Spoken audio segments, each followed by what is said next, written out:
Wrecking crew goes to work, narrowly misses destroying piece of history.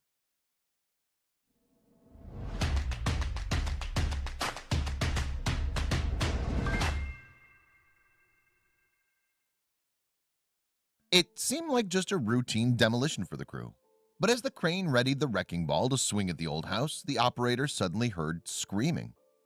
A worker on the ground was waving his arms for him to stop, but the lever had already been pulled. The operator's eyes widened when he realized what he'd done. As the demolition team checked their schedule for the day, it looked like a simple job of knocking down an old house in Prescott's Greenlawn Avenue, Arkansas. According to the foreman, they may even be able to break away early for lunch. But that morning was the beginning of a very long day for the workers, one that would reveal a host of dark secrets about the area. The house due to be demolished was set on the Prairie de N, a stretch of land first colonized by the French that sprawled for 20 miles. It wasn't unusual for the wrecking crew to get called for jobs like this, as the once bustling town was now home to fewer than 4,000 people. But never before had they been asked to tear down a building that contained artifacts predating Prescott itself. They had no idea that's exactly what they were about to do. Prescott sat 100 miles outside of Little Rock, Arkansas's capital. The pro-slavery state had seceded from the U.S. and joined the Confederate States of America. The Battle of Prairie de N commenced on April 9, 1864, ending in Union victory. But no one knew that something had been left behind, and it was firmly in the sights of a wrecking ball being steadily yanked up on its chain. After the war, Prescott was officially charted and plans were made to transform the town into a bustling city. It soon became a governmental and legal hub. A railway line was commissioned, and a thriving timber industry put the town on the map, something that would later confuse researchers as they attempted to trace the origins of the old house. What the crew didn't know is that the house's original owners, now long gone, had witnessed an atrocity. An important piece of history from that day had been hidden inside the house, and had they known, archaeologists would be tearing their hair out to get at it. Clues to Prescott's dark past had been hidden away inside the house for centuries, and they were about to be smashed to smithereens.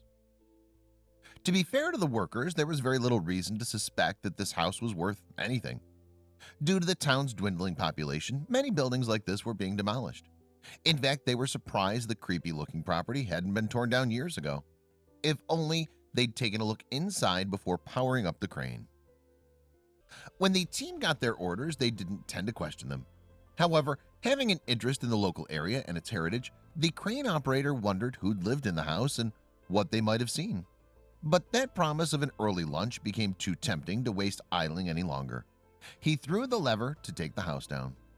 As his colleague did the heavy lifting, another worker noticed something inside the house reflecting the sunlight streaming down through the trees.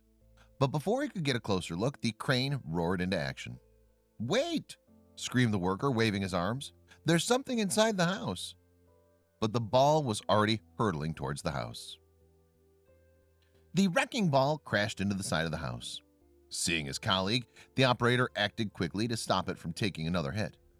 Moving in to assess the damage, the team found that inside the house stood another house. The property that had been assigned to demolish had been built around another, much older cabin. History experts were called in to investigate, and what they found was astounding. The cabin didn't belong in Greenlawn Avenue after all. Local documents revealed the cabin had belonged to a man named John Vaughn, but records showed his land was on Miller Hill several miles away, right next to Prairie de N battlefield. The cabin is thought to have been moved between 1933 and 1955. The wrecking crew was about to destroy a house whose inhabitants may have witnessed the famous Civil War battle, making it older than the town itself. But a dispute over the ownership of the house cast doubt on its future. Fortunately, a generous benefactor offered to pay for the cabin so that it could be moved to a museum. The locals were thrilled that the cabin survived the demolition and that only the outer boards of the house built around it were damaged. "It's in magnificent condition," one local Facebook user remarked, highlighting the square nails that showed its true age. "Now this is news I love seeing. The history in our country," another said. "Thank you for saving this building. It's a wonderful piece of history that will live on." From old cabins to enormous beehives, Will these poor workers ever stop finding such shocking things on the job?